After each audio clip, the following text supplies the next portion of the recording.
It's 1300 hours GMT. I'm Kamal Santamaria. We are beginning this news hour with breaking news on the Russia-Ukraine situation. On a day that has been dominated actually by suggestions of a possible summit between the US and Russia, we are now getting reports of a significant escalation on that Russia-Ukraine border. In fact, Russia's army says it has killed what it is calling saboteurs from Ukraine. So let's start with Dorsa Jabari in Moscow. Following these lines, which are coming out of the Interfax news agency in Russia, what more do you have, Dorsa?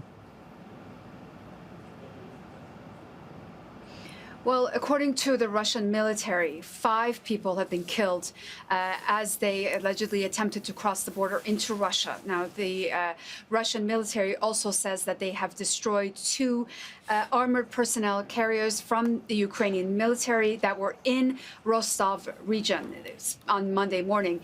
This means that Russians are accusing the Ukrainian military of having armored personnel carriers on Russian soil. Of course, this is something the Ukrainian military has just now denied, saying that it is fake news. I think this is significant now because the information we're getting about this incident allegedly is coming from the Russian military itself and not the separatist leaders that we've been hearing from in eastern Ukraine in the Donbass region. This is the first time the Russian army is directly saying what has taken place according to them.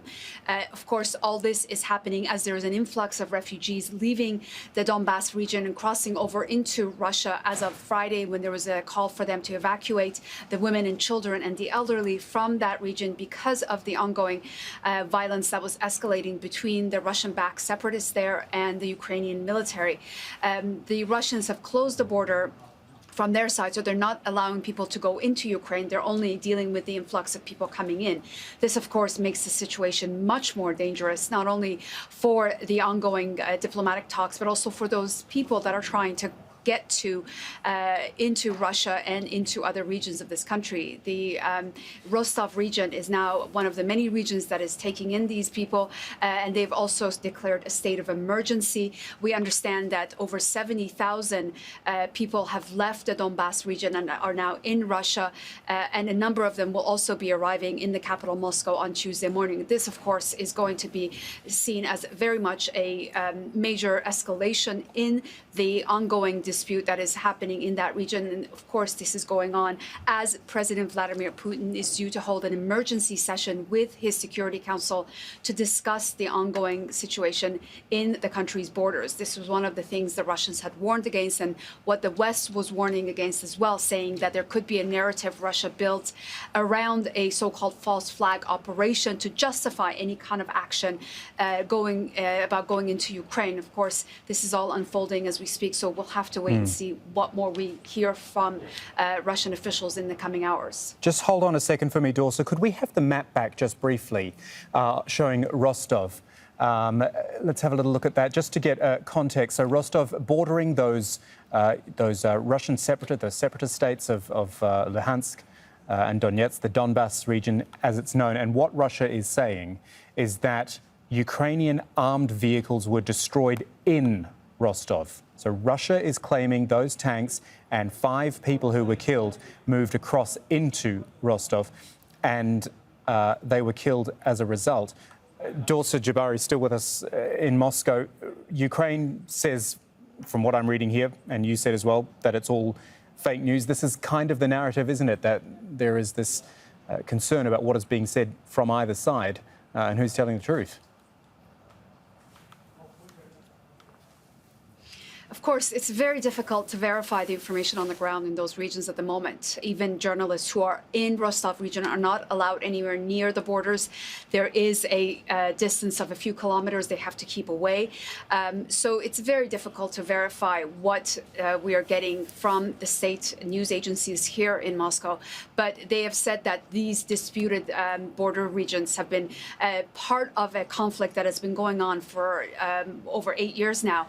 And the dispute is really between the Russian-backed separatists in Donbass and the Ukrainian military. Of course, there was a Minsk agreement that was supposed to bring some kind of a ceasefire to that area, but Clearly, that is not what is happening now. And the Russian president has said that this is one of the main reasons there is so much instability in that region, because the agreement, the Minsk agreement, is not being followed by the Ukrainian military. Of course, the Ukrainian military, for their part, saying is the separatists back. The separatists are the ones that are actually continuing shelling and firing at the Ukrainian army personnel in that region. And in the middle of all this, we have to remember, of course, there's nearly 2 million people that live in that area. There are civilians that have really seen conflict after conflict in their daily lives, and many of them that we've spoken to, both from my colleagues in the Ukrainian side as well as the ones we've heard from crossing into Russia. There is just a sense of deep despair. The men have been told to stay behind as of Friday, the women and children and the elderly told to evacuate. If you can imagine having to be told in the middle of the night to leave your father, your husband, your brother behind, leave your country and go into a neighboring country, not knowing when you can actually go back home, if you will have a home to go back to. So it's really an astonishing situation, and it's very, very difficult to imagine the human cost of all this and the toll that it's taking on those people. Okay, thanks for now, Dorsa Jabari in Moscow. Moving to Kiev now. Here's Andrew Simmons. Andrew, actually, this is kind of what you almost previewed when I last spoke to you in our last news hour. You were saying there was a list of things almost which had been claimed and counterclaimed, and now we can add this one to it. Most certainly, this really isn't coming as a huge surprise to the officials here, and indeed ministers and military commanders. But it has to be said, it is serious. There's no doubt about that.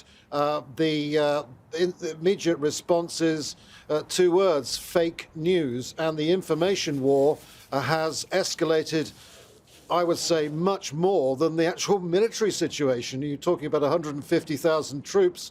Well, you're also talking about millions of words, not all of them true, about what is going on right now. Dorsa outlined the situation in the two breakaway republics in the southeast of this country, where there is a war all of its own going on, and she outlined the position in terms of the alarm that was raised by Donetsk and Luhansk in the past 4 or 5 days, the trauma, and I'm not overstating the case at all there, that's going on for the civilians living in these breakaway republics. And we're talking about hundreds of thousands of people, so many of them who've been evacuated.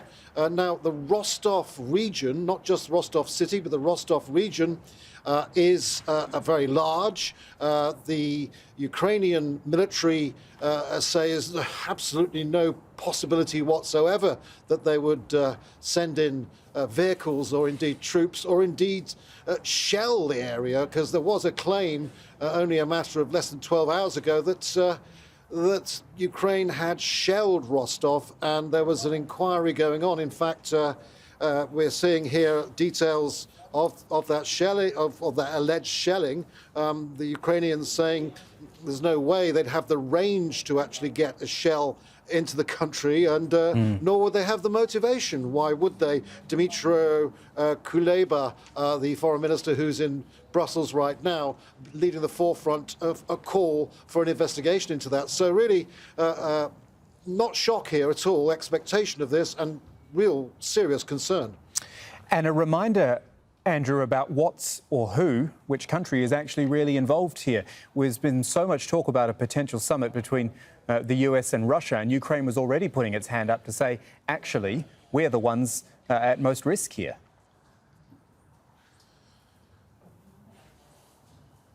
That's right. I think you've got to look back at the weekend when President Volodymyr Zelensky outlined in his speech to the Munich Security Conference. He said that the country, Ukraine, had to be factored in more with talks, negotiations, because, let's face it, its citizens are most at risk with this escalation in the conflict.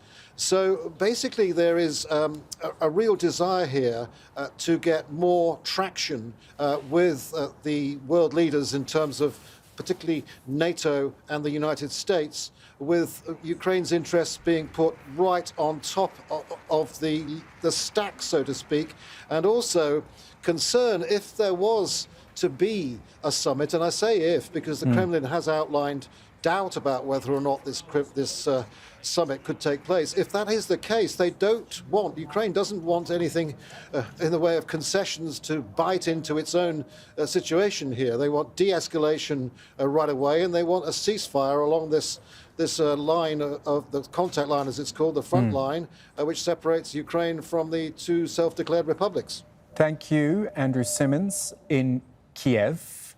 Finally, Alan Fisher at the White House. What have you been hearing from the Biden administration this morning? Well, the United Nations have now received a letter from the UN ambassador from the US, Bathsheba Crocker, saying that they have credible information that if the Russians were to invade Ukraine, they have a so-called hit list of people that they would immediately imprison, send to labour camps, or perhaps even kill. And on that list would include journalists, anti-corruption activists, people who are involved in religious or ethnic communities, and those of the LGBTQI+ community as well. So this warning going to Michelle Bachelet, saying that there is real concern. Jake Sullivan, who's the National Security Advisor, well, unusually for a public holiday here in the United States, he's been doing the rounds of the morning shows in the United States just in the last hour or so. And he says what the Russians are planning is to repress any opposition to them if their tanks cross the border. We believe that any military operation of the size, scope, and magnitude of what we believe the Russians are planning will be extremely violent. It will cost the lives of Ukrainians and Russians, civilians and military personnel alike. But we also have intelligence to suggest that there will be an even greater form of brutality, because this will not simply be some conventional war between two armies. It will be a war waged by Russia on the Ukrainian people to repress them, to crush them, to harm them. And that is what we laid out in detail for the UN, because we believe that the world must mobilize to counter this kind of Russian aggression should those tanks roll across the border, as we anticipate they very well may do in the coming hours or days. Jake Sullivan saying the tanks could roll over the border in the coming hours and days, and that is a concern for the Biden administration. They know there is a meeting planned between Secretary of State Antony Blinken and his Russian counterpart Sergei Lavrov on Thursday, after the Elysee Palace in Paris yesterday put out a note saying that Joe Biden and Vladimir Putin could possibly meet. The White House then put out its own statement saying there's a lot of conditions to this. First of all, no meetings are going to take place if those Russian tanks cross the border. And of course, they are deeply concerned that Lavrov and Blinken might not meet. If they do, they will set the agenda for the two leaders. How quickly that can be organised, where that will be held, all entirely unclear at the moment. A bit of the fog of war as far as the White House is concerned. But certainly the Biden administration in no doubt, as we heard on Friday from Joe Biden himself, Vladimir Putin has made the decision to invade. It's now just a case of when. That's Alan Fisher at the White House rounding out our coverage just for now on Russia-Ukraine tension.